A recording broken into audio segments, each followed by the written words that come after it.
تر 4,500 باید لوړه وي، خو په ځای پورې اړه لري. د چارج مدار چې دی د چارج په کیټ کې یوه اندازه ښیي،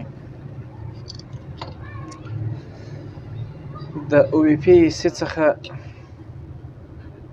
و دې خواته دلته پر دا ځای باندې دلته بله اندازه ښیي او دلته چې دی بله اندازه ښیي. زه بیا پر یو بل تخت هم درته وګورم.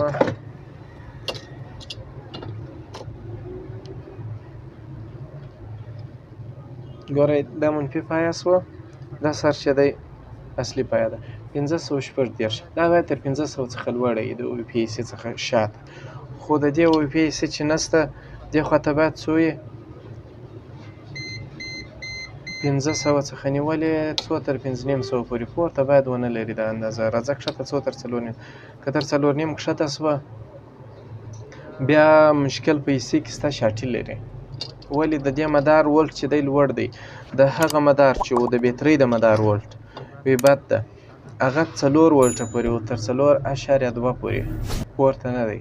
اما د چارج د مدار ده چې دی دا 5 ولټه دی.